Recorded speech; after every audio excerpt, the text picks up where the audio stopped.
தூத்துக்குடி மாவட்டத்தை சார்ந்த சாலமோன் பிரபு சாலமோன்கிறவர் வந்து கர்நாடகா மாநிலம் தாவணிக்கரைங்கிற ஊர்ல வந்து மிட்டாய் கடையில ஒரு வேலை பார்க்குறாரு. அங்க இருந்து வாகனத்துல ஒரு இடத்துக்கு இன்னொரு இடத்துக்கு சரக்கு கொண்டு போயிருக்காரு, ஒரு இடத்துல வேலை பார்த்துருக்க இடத்துல இருந்து. அப்போ அங்க உள்ள ரவுடிகள் வந்து அவர் அந்த ஒரு இடத்துல நிற்கும் போது அவர்கிட்ட இருந்து செல்போனை வந்து பறிச்சுட்டு ஓடுறாங்க. அப்போ 2 பேர். அப்போ இவர் விரட்டி போய் அந்த செல்போனை பிடுங்க முயற்சிக்கும் போது அவரை அங்க சராமரியா தாக்குறாங்க.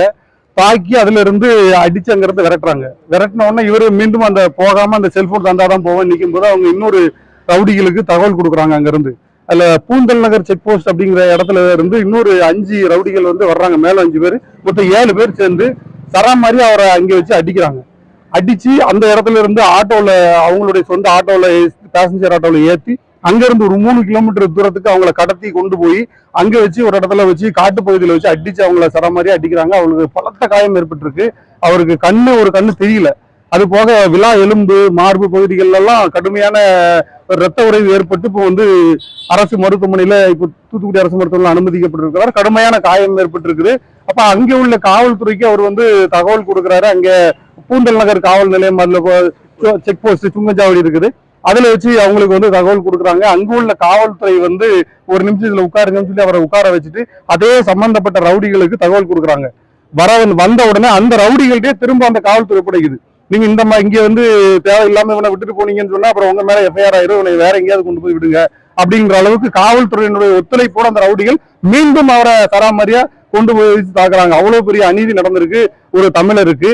அவங்களுக்கு வேற அங்க வழி இல்லாம அங்க இருந்து தப்பி கர்நாடகாவில இருந்து எந்த நியாயமும் கிடைக்கல, எஃப்ஐஆர் போடப்படல, காவல்துறை எந்த நடவடிக்கை இல்லைங்கிற அடிப்படையில தமிழ்நாட்டுக்கு வர்றாங்க. இப்ப இங்க வந்து மாவட்ட ஆட்சியர் அலுவலகத்துக்கு போயிருக்காங்க. அங்க காவல் கண்காணிப்பாளரை சந்திக்க வர திங்கக்கிழமை, இதுக்கு முன்னாடி திங்கக்கிழமை போயிருக்காங்க.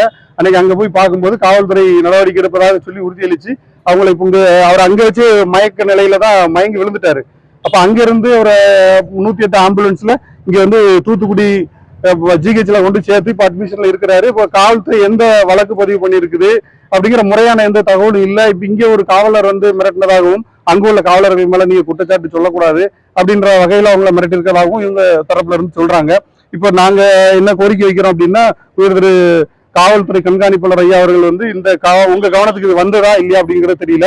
இப்ப கீழ்நிலையில் உள்ள காவலர்கள் வந்து அவங்கள சரியான முறையில இவங்க கொடுத்த கம்ப்ளைண்ட் அடிப்படையில வழக்கு பதிவு பண்ணிருக்காங்களாங்கிறது தெரியல. ஏன்னா அவங்க கொடுத்த ஸ்டேட்மெண்ட் முழுமையாக அதை எழுதப்பட்டிருக்காங்கிறதும் சந்தேகமா இருக்குது.